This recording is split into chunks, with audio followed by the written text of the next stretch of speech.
Hi everyone, hope you're doing alright, hope you're keeping safe, hope you're keeping sane. Thank you for joining me today for another video. I haven't actually really planned this video out so much, so it may be a bit of a longer one, but I do think it's something that's incredibly important to talk about.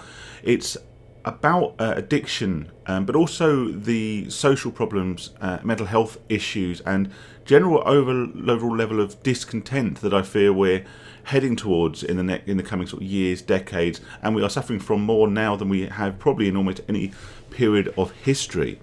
And to kick off the conversation, really, I want to ask a question, and it was this question that wasn't actually posed by myself, but that I overheard, that triggered me to sort of make this video, and that is, when did it stop being okay to be average? Now, I will preface this by saying I think in life you should strive for what you want to achieve. If you want to earn more money, buy a bigger house, be the top of your game or your industry, if you're running a business, whatever, if you want to become a better singer, a better dancer, a better cello player, a better badmintonist, probably not the word, then yes, go out, try and achieve, go and push yourself to be better if that's what you want to do. But also accept that exceptionality is exactly that. It's exceptional. It is a rarity. And we're living in a society now where, in order to feel validated, in order to feel that they've achieved and they're not effectively a loser, it strikes me that more and more people are putting the pressure upon themselves to be exceptional. Now, I think some of the blame of this lies with the generation before, who have built this mantra and drummed it into children at young age that they can be whatever they want to be. You know, they can be prime minister, you know, they can be an astronaut, they can be the most successful pop singer in the world if they work hard at it. And whilst there's a certain element of worthiness in that sentiment, it's a very dangerous precedent to set. Average, by its very nature, is going to cover the vast majority of the population. Particularly when we look at the population on a bell curve, there is a very small proportion of people at the very top, and likewise, as you go down the other side of the bell curve, there is a small proportion of people at the other end, and they're the people, obviously, you don't want to aspire to be like. They're the people, the unfortunate people, you know, who have a particularly bad hand in life. But the vast majority of us are always, by their definition, going to fall somewhere in the middle of this bell curve, and I include myself in that. I, in fact, am on paper and metrically, and we'll come back to that, incredibly average. I believe that my salary is almost exactly the national average, and if you want to Google and find out how much I earn, then knock yourselves out. I also believe that I live in a fairly average house. It has 2 bedrooms and a conservatory and a bathroom and other house-type things.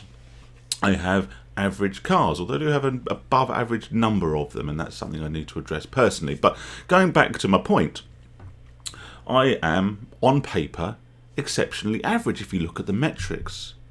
And I'm reasonably happy with it. But if I spent too much time comparing myself to others, then I would possibly consider myself a bit of a failure.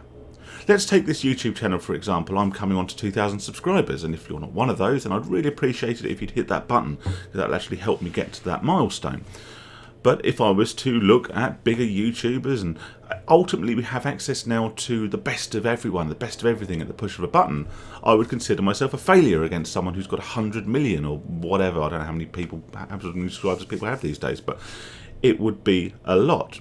If I spent too long on Facebook, I would see people with much flasher, much shinier, much newer, more expensive cars than my own. People who would have bought much bigger houses, you know, who've just got promotions to much better jobs, who've been on much fancier holidays. And whilst I am very much within almost the centre of this bell curve, I would consider myself a loser. So how far up this curve do we need to go in order to feel success? And the answer is almost indefinite, because wherever you go on this curve, there will always be more exceptional people, and they will be the people that are consistently brought to your attention and consistently you are ranking yourself against. And this is the big point. Everything we do in life now is ranked and can be ranked with a metric. Now, of course, historically there have been very wealthy people, particularly in business, and we've all been very aware of who the richest people in the world are. And, their wealth can be measured in millions or billions, or I don't think we've got any trillions yet, but I think Bezos is heading that way. And, yeah, we're able to sort of compare ourselves in a way to that. But that's only one measure of success. Now we have this almost virtual analytics dashboard in our heads. Any IT geeks out there, hello, thank you for watching.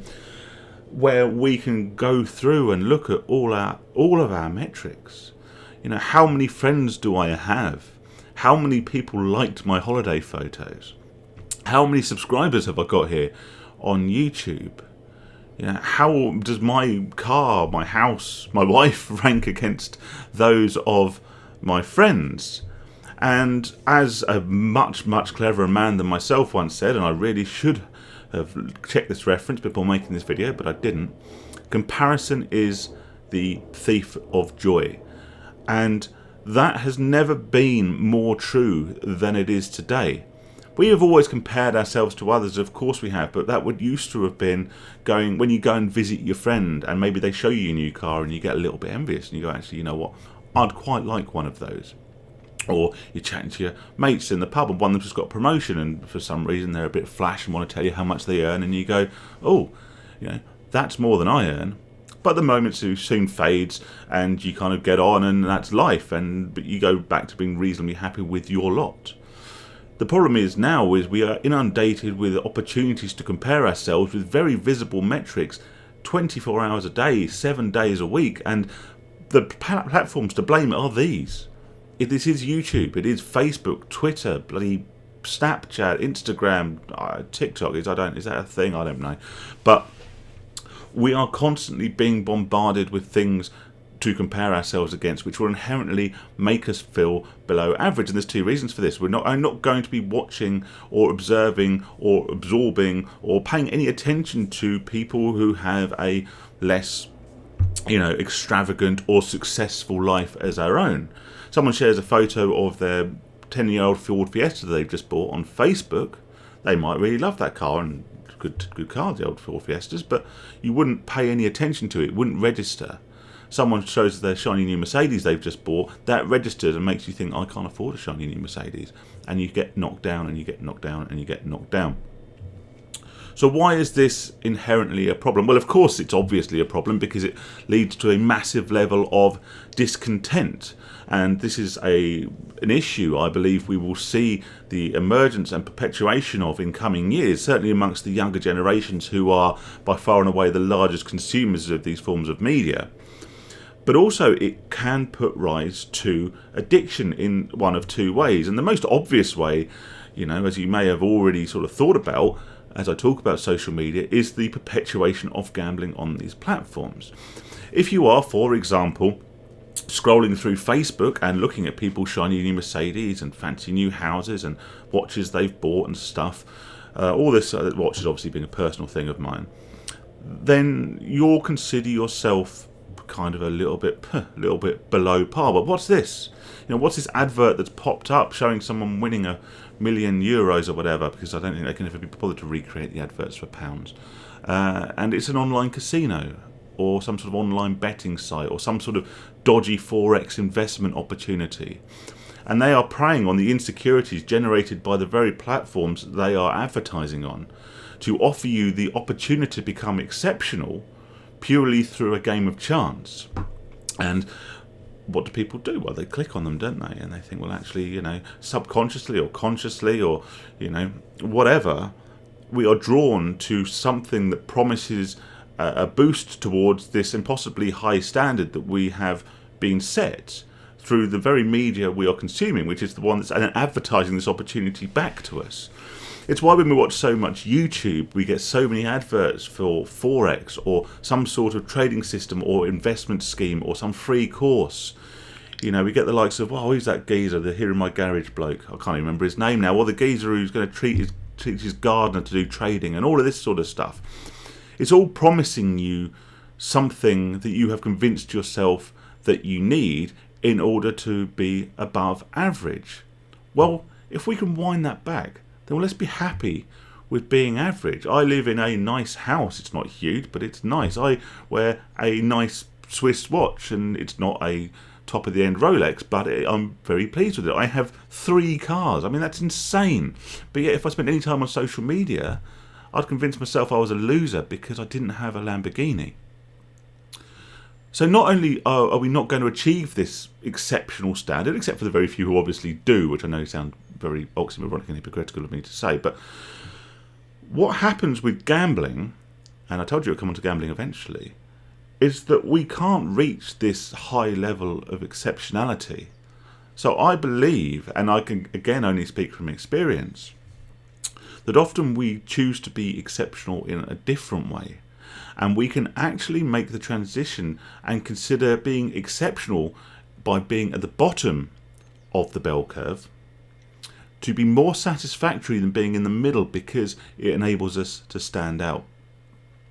I've spoken before about identifying as a degenerate, identifying as an addict, identifying as a devil-may-care kind of do your brains in gambler.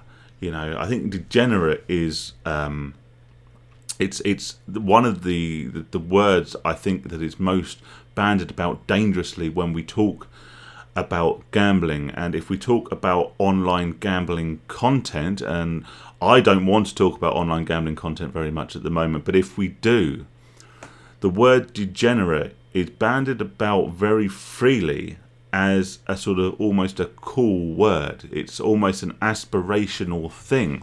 And by putting this out there, you are causing an aspiration to be at the bottom of a bell curve, where suddenly that, which is where no one should want to be. Unfortunately, there are people who find themselves there for reasons beyond their control.